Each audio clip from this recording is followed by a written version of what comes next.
Shalom Bapak Ibu Saudara-saudaraku yang dikasihi Yesus Kristus. Selamat pagi. Selamat bertemu kembali dalam sapaan firman Tuhan yang menjadi renungan buat kita. Senang sekali saudara-saudara kalau saya masih bisa menyapa Bapak Ibu Saudara-saudara. Biarlah teruslah kita mendengarkan firman Tuhan supaya kita semakin berhikmat, semakin bijaksana. Sehingga kita mengerti apa yang menjadi tujuan kehidupan kita. Ingat, tujuan kehidupan kita itu adalah sorga. Dan apa yang harus kita lakukan kita tahu. Yaitu apa? Percaya kepada Yesus, berserah kepadanya. Maka hidup kita akan sampai kepada tujuan yang benar. Amin. Bapak Ibu Saudara-saudara, firman Tuhan yang menjadi renungan buat kita hari ini yaitu yang terambil dari 1 Timotius pasal yang ke-1 ayat yang ke-5. Tetapi sebelumnya marilah terlebih dulu kita menyerahkan hati dan pikiran kita kepada Tuhan. Kasih karunia dan damai sejahtera dari Allah Bapa dan dari anaknya Tuhan Yesus Kristus itulah yang menyertai hati dan pikiranmu sekalian. Amin. Bapak Ibu Saudara-saudara, 1 Timotius pasal yang pertama ayat yang ke-5 dikatakan demikian. Tujuan nasihat itu ialah kasih yang timbul dari hati yang suci, dari hati nurani yang murni, dan dari iman yang tulus ikhlas. Bapak Ibu Saudara-saudaraku yang dikasihi Yesus Kristus, nasihat itu begitu penting dalam hidup manusia. Bahkan sangat penting. Sehingga setiap orang yang mendengarkan nasihat akan menjadi lebih baik, akan lebih bijaksana, dan akan menjadi lebih benar. Salomo saja sebagai raja yang berhikmat, dia membutuhkan nasihat.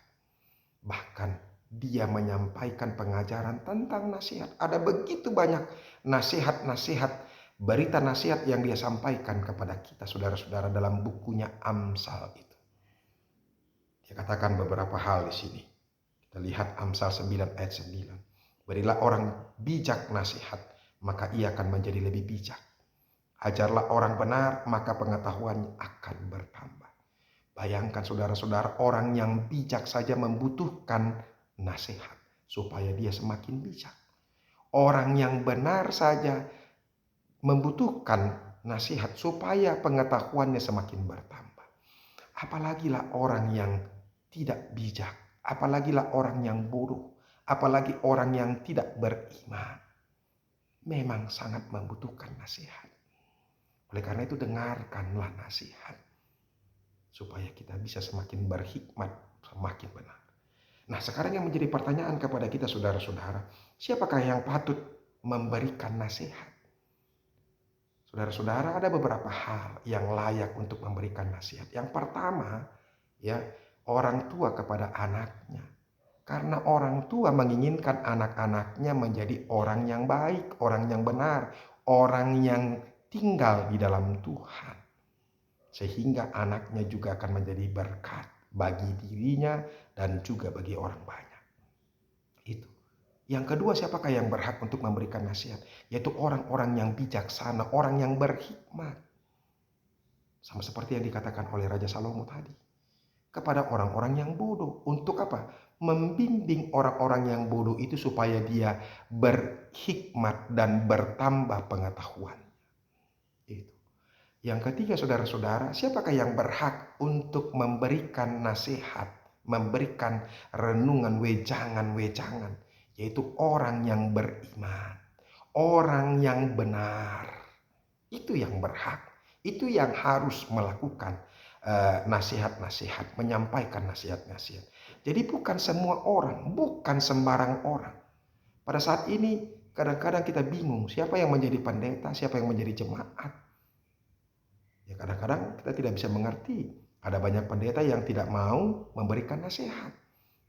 Tetapi ada jemaat yang terlalu apa?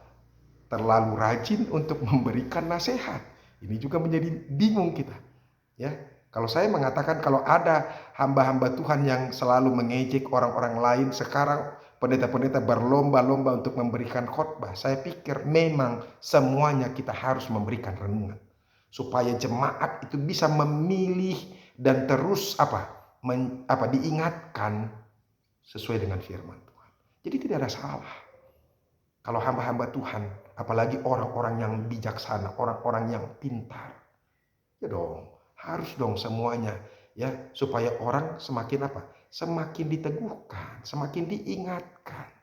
Apalagi orang-orang hamba-hamba Tuhan yang bijaksana itu harus memberikan wejangan-wejangan, nasihat-nasihat kepada apa? Kepada jemaatnya. Supaya jemaat yang menjadi jemaat yang benar, jemaat yang kudus, jemaat yang setia kepada Tuhan. Itu tanggung jawab sebagai hamba-hamba Tuhan.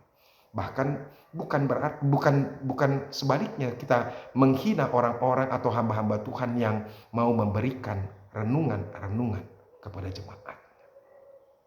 Bapak Ibu Saudara-saudara, sekarang yang menjadi pertanyaan juga kepada kita, apakah sebenarnya tujuan daripada nasihat itu?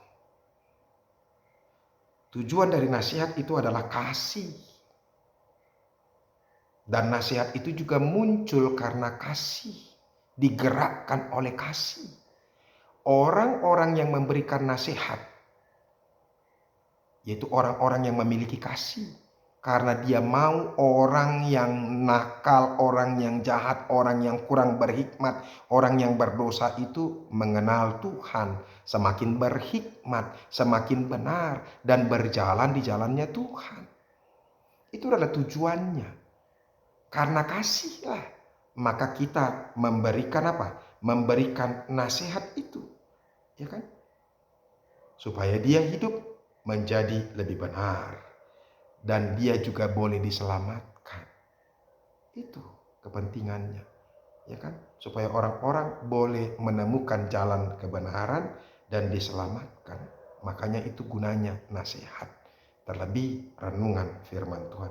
Dan yang paling utama saudara-saudara, orang-orang yang dinasihati itu pun juga akan hidup di dalam kasih. Dan hidup dalam kebenaran. Jadi itu karena kasih itu sendiri menggerakkan orang untuk menasihati, dan orang yang dinasihati juga akan tergerak juga tinggal dalam kasih dan kebenaran. Itu. Jadi makanya nasihat harus disampaikan kepada setiap orang, ya. Tetapi apalagi nasihat-nasihat yang benar, ya kan? Misalnya contohnya nasihat apakah yang kita berikan kepada orang yang disakiti, orang yang difitnah, orang yang dimusuhi? Yaitu mengampuni, pengampunan. Kadang-kadang kan ada nasihat orang yang mengatakan, sudah balaskan saja, lempar lagi. Kalau kau dilempar, lempar lagi. Bawa pisau, nanti persoalan belakangan. Itulah kadang-kadang ada aja orang yang menasihati sembarangan. Makanya yang tidak boleh sembarangan untuk menasihati. Ya.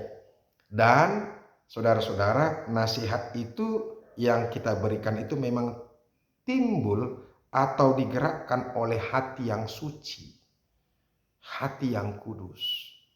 Jadi ketika kita mau memberikan nasihat, memang kita sendiri juga harus berupaya untuk hidup di dalam Tuhan, tinggal dalam kekudusan. Jadi makanya nggak sembarangan untuk memberikan nasihat. Bagaimana mungkin kita tinggal dalam kejahatan, dalam kesombongan, keangkuhan, tinggi hati, nggak mau mendengarkan firman Tuhan. Orang-orang yang berupaya untuk apa? Menyakiti hati orang lain. Tapi dia masih mau memberikan nasihat. Apakah itu nasihat yang baik? Tidak akan mungkin. Makanya orang-orang yang memberikan nasihat itu harus hidup suci, hidup kudus di hadapan Tuhan. Itu. Dan kalaupun ada pendeta-pendeta yang hidup dalam tidak kebenaran, tidak kekudusan, maka biarlah Tuhan yang mengingatkan mereka. Bahkan menghukum mereka. Yang kedua, hati nurani yang murni. Jadi kalau orang mau memberikan nasihat itu juga dengan hati yang murni, tulus. Tidak ada maksud yang lain apalagi untuk mencari keuntungan.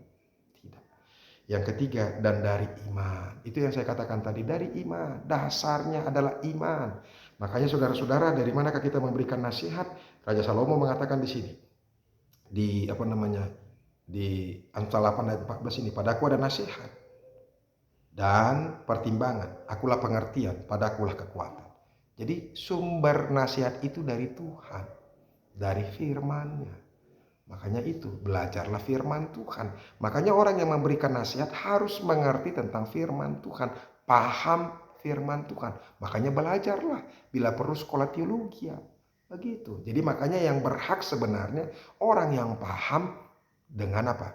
dengan firman Tuhan. Supaya nasihat-nasihatnya pun juga jangan sampai salah. Terlebih kepada kita, ya kan?